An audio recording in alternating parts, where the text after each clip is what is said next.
And tonight on PM Express, there are suspected criminals inside the police service. We're going to be talking about how to neutralize the threat from within. It is a big problem that many have known and speculated about for years, for decades. It is not coming to the fore. The sheer number of police officers caught in these very serious crimes and alleged and suspected to be part of the gang terrorizing banks and bullion vans, it's shocking indeed.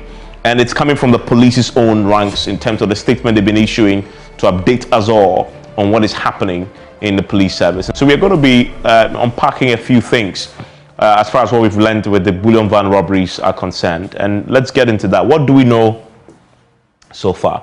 We know that 4 more policemen and 1 civilian have been arrested for their involvement in the bullion van robberies that we know had rocked this country in the last year. A lot of it happened, broad daylight. The one that happened at Accra, for example, was one that really shocked many because it led to the death of a police officer, right? And so we've seen this happen in the Greater Accra and other places. And if you do a breakdown of this, we have the total number of suspects currently apprehended, 7.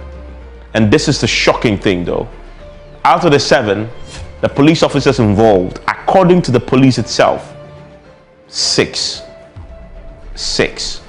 right? And at this moment they are suspects. So let's work with that theory. But the police believes very, very strongly that they put out their names already and their number, badges, etc. But these are suspects. The police believe they have enough on them. Some of them were taken to court today as part of the process to get justice for the people who were injured. And another police officer was killed in the 6 police officers, 1 civilian involved. That is a pretty surprising statistic indeed. Now, we know that the 2 police officers who had been arrested earlier, and the statement that was issued today raised a few questions, died during a raid at Bullion in a Shaman. And the police, they've been explaining how this happened today. The explanation from the police's Director of Public Affairs, Mr. Kwesi, is that the 2 police officers who had originally been arrested as part of the investigations and they were suspects, they have been interdicted into the bullion van, where they became almost like confidential informants of the police service. So according to the police spokesperson, Kwesi, these 2 officers who were in the custody of the police sort of led an armed assault on a hideout where the rest of the suspects were hiding. In other words, because they themselves are part of that syndicate, that gang of thieves and suspected robbers, and they have been arrested, they knew where they were, and so they were leading a police contingent to go in there and fish the rest of the suspects out. Now, according to the police's explanation, they got to this place and there was an exchange of gunfire. So the individuals who were being pursued by the police, who these 2 police officers had, exposed to the police, then returned fire. The police, of course, has also respond.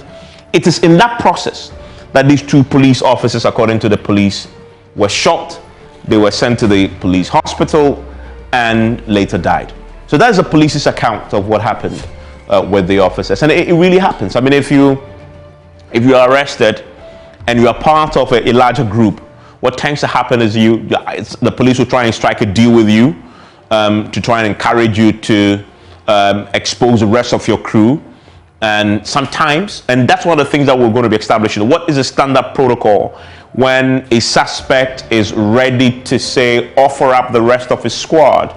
Are they made to escort the police in the raid, for example?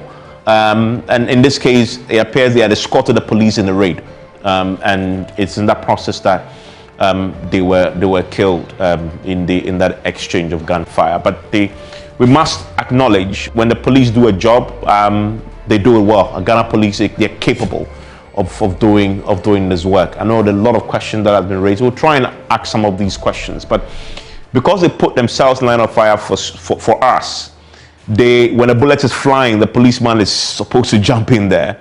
It's hard to criticize them without, just cause. Suspicion in it alone is not enough. I take the position, the starting point is always to praise the police service until you have significant evidence to say otherwise. As it is right now, they are doing everything to arrest and stop the Bullion van robberies. In fact, they foiled one recently, right? Because if you're breaking down, if you go back to let's track back, let's go to 2016. We have 2 police officers again were arrested in the eastern region. This is 2016. So this story we are talking about, the police officers involved, that the police is talking about currently, it's not new. We've had police officers involved in Bullion van robberies. If you trace back to 2016, we had that. And this was in connection with the GCB Bullion van that was attacked. Again, there we're told 2 police officers were involved. So what really is happening? Who is vetting the recruits, their criminal background? Do we even have the system? If you put your fingerprint, can we check if you've been in the system before? What is the process there? We'll get into that shortly. 18th January, Adanse Formina Road Bullion van attack was one of the cases that were reported. Their police officer was killed. The driver escaped. AK-47 of the police was stolen, right? So this has happened with police officers themselves, casualties, some of them fatal shootings. And then you learn that the police officers themselves are suspects in the case. It is really shocking. If we go to First Man, Barcelona Spintex Road, Bullion van attack, we didn't have any casualty. 14th June, we have the Kolebu Bullion van attack. We have 2 deaths, including another police officer. So the police officers themselves are being killed. And then you learn that suspects in that case involved officers themselves, right? That raises a lot of questions. 17th, the Accra Winneba Road Bullion van attack. Again, we had no casualty. But this one is one of those that you definitely had to applaud the police for. It shows that they are doing something, right? Because they foiled an attempted Bullion van robbery at the industrial area just here.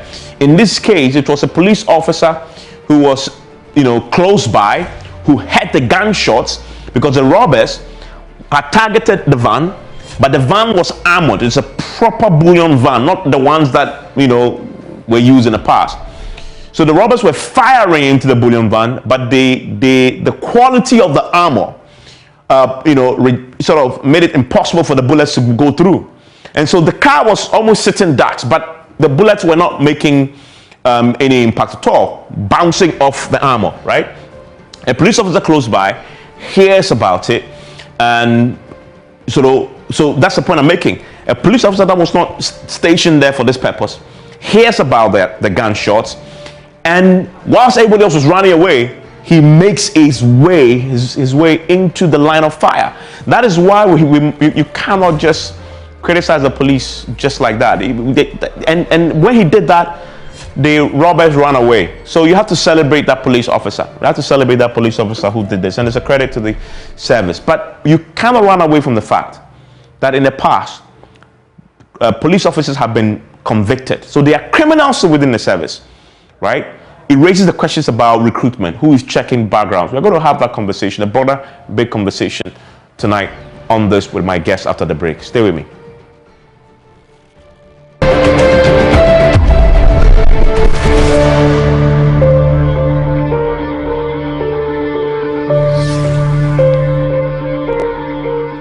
Thank you very much for staying with us here on PM Express. You may have heard that big story about the Bullion van robberies and the possible involvement of police officers as part of this crime syndicate. Really fascinating, and these 6 officers have been implicated in this. They are suspects at this point, but it raises more fundamental, broad questions I want to take on PM Express tonight. My guest joining me is Dr. Ishmael Norman. He's the president of the Institute of Security, Disaster and Emergency Studies. Dr. Norman, always a delight to have you on these very sensitive security matters. This one is particularly one of those issues that we don't get to talk enough about. But when you have the police themselves issue a statement telling us about the involvement of their men, it begs the question that what else may be happening and how do you resolve it? So I'm looking forward to hearing your thoughts on this. Professor Kwesi Inning will also join me. He's a security expert and a director of faculty of academic affairs and research at the Kofi Annan International Peacekeeping Training Center. Let me bring you in, Dr. Ishmael Norman. Doc, so we woke up this morning to the police statement, which chronicled, the attempt to deal with the Bullion van issue and an attempt to arrest more suspects, and one of it turned into a gun battle, and 2 police officers who had previously been arrested in connection with it were shot and killed. How does it strike you when you first read it? I mean, with your security mind as an analyst, what was your initial reaction? Thank you, Evans. My first reaction is the level of transparency with which the new IGP, Dr. Dampare, is approaching this whole thing. It's highly commendable. In the past, most of such information would be secreted away from the public's view. Having said that, a lot of mistakes were done. The whole approach, taking a key witness to basically the hideout of other criminals or the gang, was a poor judgment on the part of the police. Without protective gear, flat jacket, bulletproof jacket, helmet, anything like that. In today's communication world, you don't have to carry a witness to a spot where the crime took place to get evidence. He could have been on the radio, he could have been on the phone and direct the team that was going to the place. And the other thing is, why is it that the only 2 essential people were the only ones who got shot? It just doesn't make sense. No matter how hard we try to be charitable to the police, it just doesn't make sense. So it was incredulous, to say the least, that the 2 essential people got killed, nobody else got killed. Where do we go from here? The questions that flow from there is, what did they know and who did they know information about that was damning to those people? If they were killed, if they were murdered, who gave the order? We need to have a commission of inquiry, not only about the killing of the 2 suspects, but we also need to have a commission of inquiry to dig into criminal cells within the police force. Dr. Dampare has always said he's going to rid Ghana of criminals, and the way he talks is as if the problem is not within the police, it is the civilians who are enemies of the state. And now we realize that the true enemies of the state are the policemen themselves, not all of them.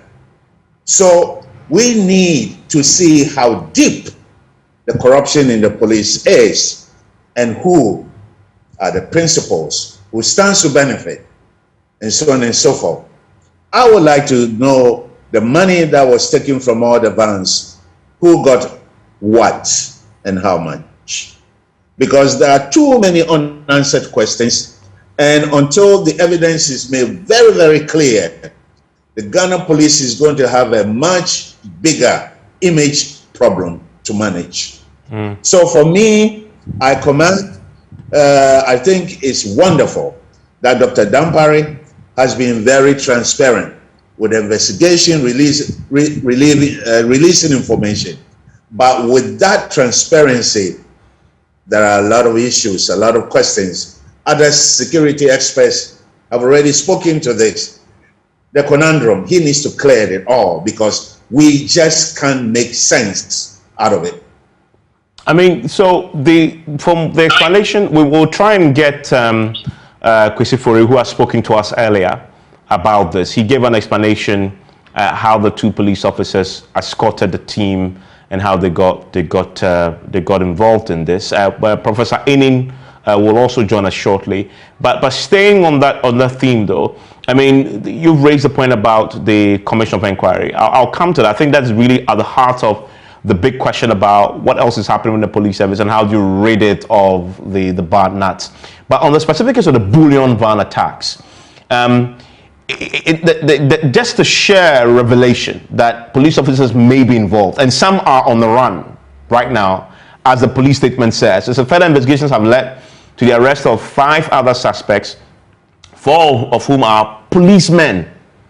We are pursuing 5 other civilian suspects who have gone into hiding. The policemen involved have been interdicted, and all are suspects, and they mention your names at this point, will be arraigned before court. In fact, they've been arraigned before court already. So how do you approach right now? The police's approach is to say, we know the police officers, we put out their names and their tags, and they send them to court. Is that a good first step at least? It's a wonderful first step. I've never seen it before with Ghana Police or Ghana Army or whatever, any other force. So that is wonderful. And going forward, I think they should maintain that momentum of disclosure and letting everybody know what is happening. But there is also a lot of information they are hiding. And because we don't understand how only those 2 men, because I want to be very charitable, because I'm just totally impressed with what they have done with the transparency issue. But I'm totally charitable, because until you can explain with beyond a reasonable doubt why those 2 important witnesses, persons of interest or probably suspect, were shot down, so that whatever they knew, I don't know whether there was any interview, whether the statements were taken from them, whether they were interrogated, I have no idea. So we need to know. I know they are doing investigation, and there's not a lot they can tell us now, but we need to know what the police knows from those 2 men and why they let them accompany them. But Bottoman is not that complicated a place to look for a hideout. So the cells are very active. And the next question I will ask is, how many cells are there within the police force, within Accra, within other localities, principalities within Ghana? And if so, who controls the cells? Because we thought the vigilantes were political party operatives, not knowing the police itself has criminal gang cells. And because of that, this issue is far, far beyond Ghana Police right now. It is a national security issue, and we have to take it very seriously. I want us to listen to Kwesi Fori, the spokesperson for the police, explain the circumstance surrounding what happened today. Opened fire on the police, and the police also retaliated, and that is why we said we believe some of them might have sustained injuries, and are appealing to medical authority to provide us with needed information should they come for treatment. Okay, when you say they opened fire on the police, who opened fire on the police? Oh, we are talking about the criminals. We are saying great. So those criminals cannot open fire on itself. Good. We're so saying that there was an intelligence-led operations, a field operations, that the 2 sustained injuries. Finally, I just want this to be very clear. This is because were they part of the police team that went to or they criminals? We indicated that they were under arrest, and in the course of the special exercise at Bottoman, they suffered injuries, sent to police hospital, and they passed on. So you took them to Bottoman? But we were in the company of the police. Were you not wearing any protectives, these persons who went to, as part of the intelligence exercise? Let me say that it depends. Even if you are in a protective gear, it depends upon where the bullet hit. So that is the police's line of the. I think you raised the bulletproof, and that's his explanation and why they took them there. What do you say to that? It still doesn't make sense. We need to know where the bullet hit. If you knew that you were doing intelligence-led operation, you don't take your suspects to the spot where the enemy is probably hiding. You don't do that. It just doesn't make sense why they took the men. Why couldn't they have collected information and GPS address, whatever it is, and then go there? Because they are being led by intelligence. That means that they had credible intelligence as to where the men were hiding. If you have credible intelligence, why do you have to physically carry the witnesses there? It happens in serial killing cases where the witness takes the police to the burial grounds of the dead people that the person had killed. But in these kinds of situations, you don't do that. You don't simply do that. This is a poor judgment on the part of whoever made that decision. Let's look now at the sheer numbers of officers alleged to be involved in this. Your first solution was do a commission of inquiry. I wonder what that will really achieve. I think if you do that, a lot of people in camera will come forward, because if this cell has been broken, there are other cells within the police. These young men didn't just get up and go do what they did. They were being controlled. They were just Manchurian candidates. They were told what to do, then they go and do it. They get a portion, and the bulk of the money goes. It's a mafia style of operation, shaking down bullion banks, shaking down banks. There are other cells within the Ghana police. We need to get to the bottom of it. We have a situation where, what about the recruitment to the service? Because these people, I doubt very much if they indeed turn out to be criminals, because they are still suspects, they didn't become criminals after joining the police service. There's a very plausible, it's very plausible that they were criminal before they joined, and they possibly deliberately did join the police service to get a covering and get the legitimate reason to hold a gun. How much of a problem is the recruitment itself? How scrutiny should we put on recruitment into the service? I think it's two sides of the same coin. Some of them might have been weaponized within the police. Okay. If I'm doing an operation and I see some, energetic, willing guys, crazy guys, I'll pick them and then indoctrinate them to do it. And if they are already criminals, I will also pick them. I think what is happening here is that we cannot really blame everything on the recruitment process. For example, Legon last year recruited 16,000 students. They didn't do any background check. There may be criminals, murderers, rapists within that student group. There may be, but we have no way of doing. The police has the mechanism, the modalities to do background check. So the recruitment process itself is a very normal way of recruiting mass groups of people. After you do the recruitment, then you have to do the background check. This is what is missing. Even though they have the capacity, they have the modality, they have the organization to do the background check, they are a bit too lazy to do that job.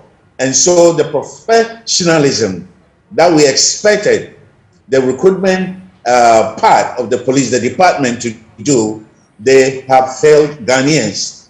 But if in fact they became weaponized while they were in the force, then it doesn't matter if before they came to the police force, they were preachers, men of God, men of mosque, imams. And then when they got into the police force, the attractions, the promises of windfall, the gaps within the police, the disciplinary issues within the police, and there are huge disciplinary issues within the police. I know that there is police reform training going on. Last week or so, Kofi Annan and Professor Enin will be able to address that issue. But let us don't blame it on the recruitment. Let us look at what the police does in order to surveil its own force. Let us see whether they test them for drug use. Let us see whether they spy on them for those that have all of a sudden they're earning maybe 4,000 cedis a month, but they are driving a $150,000 vehicle or 150,000 cedi vehicle. Then you have to know that these people are into some nefarious activities. So we don't know the bravado that they talk about when they say they're going to control, they're going to make sure crime is, reduced in this country or kicked out of this country, criminal gangs.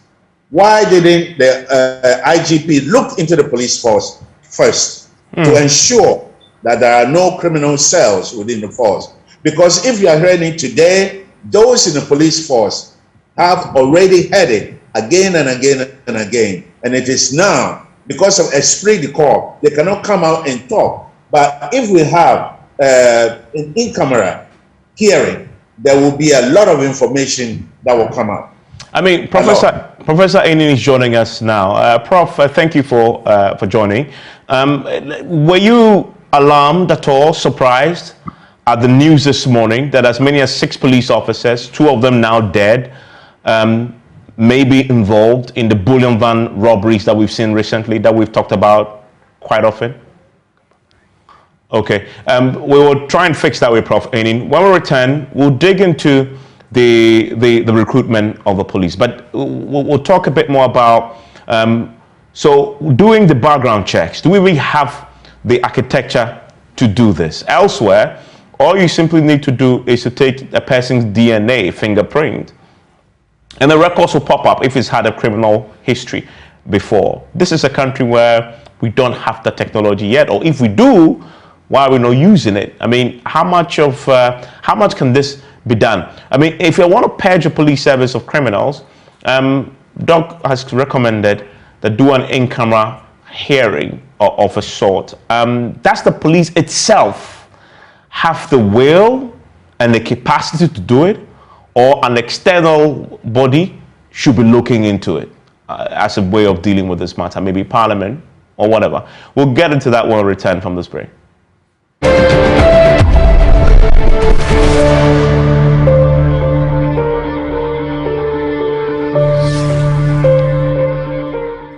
And Dr. Shaman Norma is my guest, Professor Ainin. We have a challenge with his line. We're still trying to see if we can fix that so we can get his thoughts on this. He's been working with the police on this. We've heard from the police already on the challenges that they've had with an attempt to arrest more of the suspects led to 2 deaths, 2 police officers who had died. We've had Dr. Norman make the point about a terrible mistake that was made by sending these suspects and witnesses to the scene, and of course they ended up being shot and killed in the process there. Now, but it remains to the biggest question remains. So clearly we have real terrible officers who are now possibly criminals in the service. How do you deal with that problem? Let me bring in Professor Ainin. I understand he's back on the line. Hopefully he can hear me. Prof, thank you for joining. Hello, Professor Ainin. Hello.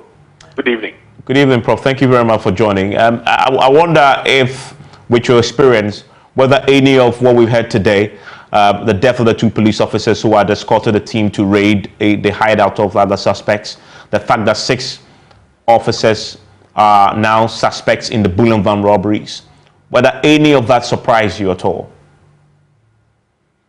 Oh, no, far from it. This has been very long. I mean, criminals and criminalities within, and for those of us who have been following this, I mean, this my friend, the police, he tell you that almost every year, there are people or there are junior rank officers who are either arrested for particular types of crime. Most of it is really related to either extortion or robbery.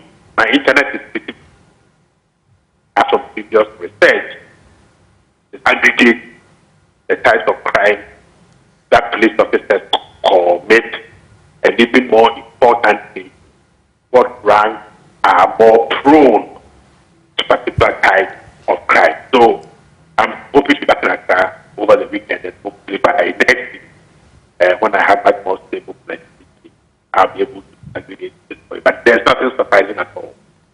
Absolutely not. The hiring of uniforms, of food, guns, bullets, 2 criminal gangs for But when Dr. Dan Parry was appointed as the IGP, I made several statements about some of the resistance that we said. One relates to the criminal network and the mafia of the service. who would increase their activity. Okay, we seem to have a challenge there with the line. I'll see if we can get him back on his thoughts on how to deal with this. But by the way, I still have with me Dr. Ishmael, and as we try and fix that line there with Professor Enin to join us. I mean, so we were having a conversation. You've stated how this should be resolved first of all. But I wonder now that we know what the problem is. I mean, we've had Professor Enin to touch on a very important point. That in the past, what we've seen is that police officers even hire their guns. They sort of loan their guns to criminals, right? So this problem isn't new. But last time we saw the national security strategy, and it talks about police professionalism, recruitment, and depolitization, etc. You've talked about using the commission. Is there a more holistic approach to this? Because and the commitment, can the police themselves fix this problem, or they will need an outside committee or institution to purge its ranks? Because from everything I've heard you say, there's a suggestion there, and you can confirm this if I'm right, that these junior ranks may possibly not be working alone. And if that assumption is correct, can we leave the police service themselves to purge itself of the criminals? Thank you, Evans. If before I answer that, if I can go to what Professor Enin was trying to offer, he was basically saying that a small number of people within the police are the ones who are responsible for the crimes. So he's looking at the propensity of age and the attraction to crime. I think that is a very, very important variable in investigating this case, because adult police officers do not often get involved with the action of committing crimes. However, adult police officers, just as adult terrorist men, manage smaller groups. So if they see that the whole system, the police system, is corrupted by bias, by tribalism, by political affiliation, identity politics, and so they are not going to be promoted, they're going to be where they are, and they can basically screw the tenure of Dr. Dampare, they will actually weaponize younger people who are looking for opportunity, for profit, to actually do these kinds of crimes. So it is a very dicey, complicated, complex issue.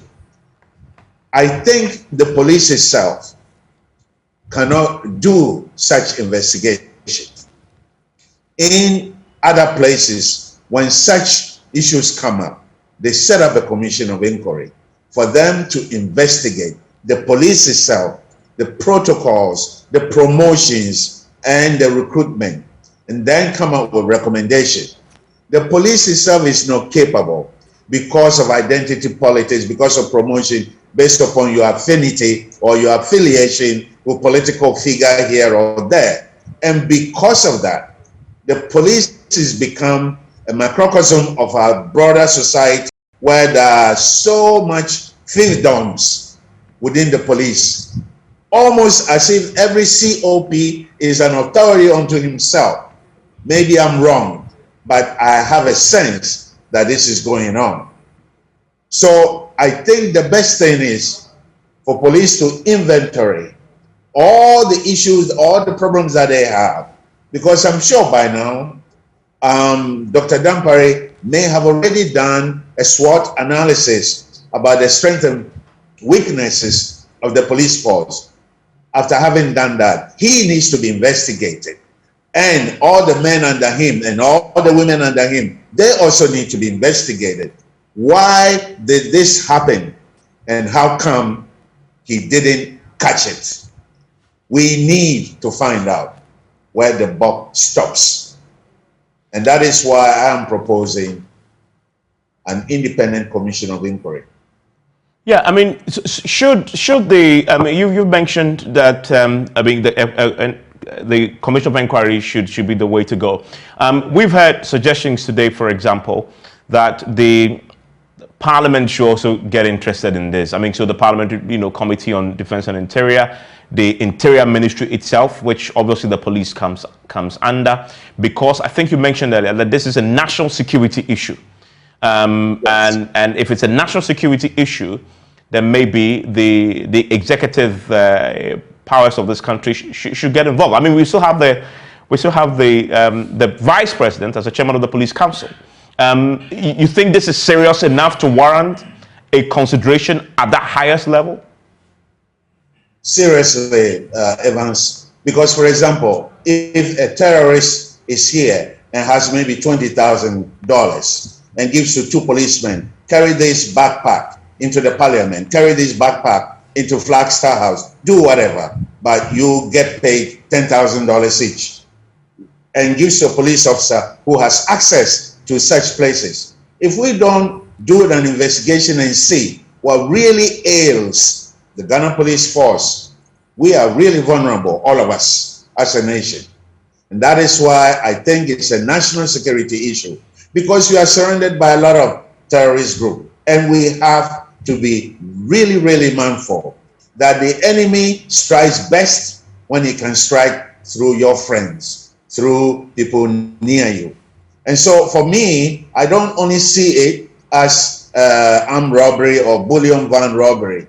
I see it in a broader, bigger picture, and we need to get to the root of it. Because if we let it fester, it will embolden those that have not been caught to even come out with more brazen acts of civil disobedience or criminality. So for me, I think we need to go further. The recruitment is always in the back. The problem with the police is this: they recruit a lot of people, even if they are not well educated. Allow them to be educated. Give them time. Some of them are willing to pay to go to school. And these days, when they see that you are going to school, then they give you assignments that you cannot go to school. It's not good. We have PhDs in the police force. But those, once they get their PhDs, their master's degree, they don't want the others to rise. And the young men and women are anxious. They want to have money. They want to have the houses that you have. They want to have the cars that you have. If you don't take care of police welfare, education, improvement, then you are really wasting their time. And they will make sure they don't have a good day. They're going to make sure you don't have a good day either. I mean, we was unfortunately not struggling with a connection to with Professor Aining, but my good friend, analyst also, Dr. Adam Bona joins us also. He's also been following this. I mean, all the analysts have today been following this very closely as it developed. Dr. Bona, I'm grateful that you could join us. I know you work closely with the police. You have a lot of friends in intelligence as far as the police architecture is concerned.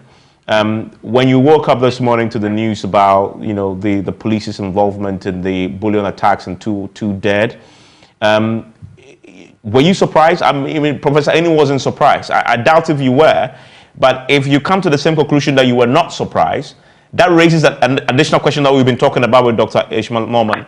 Possibly because we know it happens, but if it did happen and there are corrupt police officers in the ranks, why haven't we seen a more concerted, coordinated effort to rid the police of these criminals who are within its ranks? Well, yes, good evening, Evans. Well, I probably have been privy to probably all that has, transpired in the last 24 hours for a while, but these are not things that I am allowed to share until, they themselves come out to talk about them. Then some of us can join the analysis. So, to that extent, I would say that I am not also surprised, just like other speakers have, alluded to. But you know what? If you look at the police as an institution, you will realize that there is a big problem is a systemic, challenge that successive leaders have failed to deal with. And so probably we are now beginning to see a lot more effort at trying to deal with some of these challenges, and more so communicating how probably some of these things are done, even if it involves police officers telling us that yes, some of our own officers are directly involved and we have arrested them. In the past, you and I know, we spoke about police officers who, hired their firearms to some criminals. They were interdicted. Some firearms got, lost, or they got missing from armories. They were interdicted. And that was the end of the story. And when these things take place, and we only hear that this is, a certain officer has been interdicted, and we never get to hear what happened after the interdiction. And behind the scene, maybe the officer is reinstated. Then there is a challenge. And so, Evans, I would say that I am not surprised, and you can see from what has taken place. These are a group of young people, probably semi-literate, who probably were going about doing party activities, foot soldiers, and someone handpicked them and, transferred them onto the Ghana Police Service without any proper checks. And they ended up being sent to, a unit that is supposed to be a specialized unit, the SWAT unit, National SWAT. If we have a terrorism situation in this country, it is that particular unit that is supposed to be helping, deal with the situation. And so it means that these officers, are supposed to be specially trained. So to that extent, you can see how they ended up committing this type of heinous crimes and killing one of their own and probably killing others. And so, as far as I'm concerned, Evans, this is a conversation that we are going to have for a long time, but the numbers, as we are seeing, chances are that the numbers could go up because the investigations are still ongoing. As in, when you say that, as in the numbers of police officers who may be involved? Yes, the numbers are likely to go up because, if you look at the network, so the good thing is that Dan Parry, I must congratulate him and his team. They are working behind the scene, to ensure that this, all of them, or everyone who is involved, is apprehended. Yeah, I will commend them for. You say that, but it sent chills down my spine because if the suspicion by the police and everything else is accurate, then these are police officers who were involved in robberies in which their own colleagues were killed, right? What sort of police officer will do that? Normally, you police officers it's almost like a call. They protect their own. So it really, really shocking to learn that they may actually be involved, and I use may because this is all suspicion at this point. Correct. In killing their own. Yes. Yeah. So you don't have to be surprised. Like I'm telling you, this day and age, you have every Tom, Dick, and Harry who thinks he holds a certain party card or belong to a political party, is a heavyweight in a political party, feels, that sense of entitlement. And so when they hear of recruitment, they run quickly, rally some boys around, and these boys are some, by and large, boys who have been working for some of these political party big wigs and heavyweights.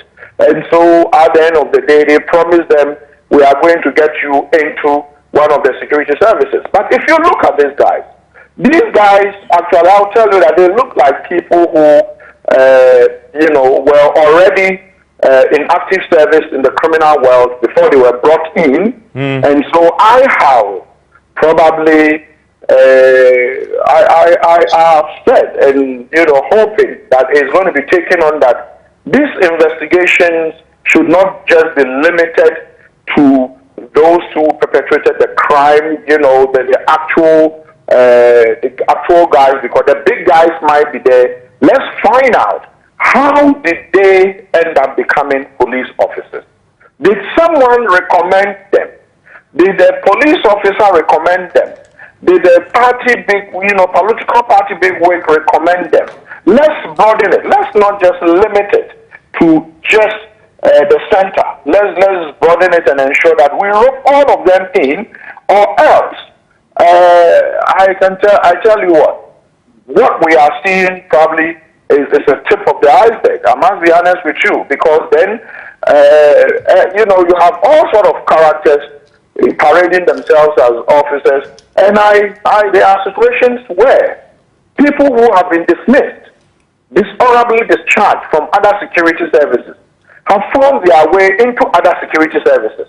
Okay? And so when you have, and it's not done anywhere in the world.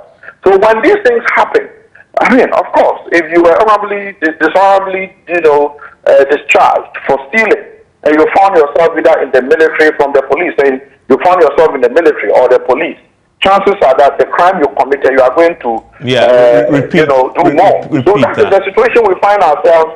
But then I think that going forward, a lot would have to be done to ensure that these things even if it's going to happen, not at this scale. At this scale. I mean, Dr. Bona, I'm grateful. Dr. Ishmael Norman, thank you very much for your thoughts on this. This is a conversation, as Anna Bona had said, that we will definitely have to talk about it for some time as the investigations still continue. Stay safe out there, people, and enjoy the rest of your evening.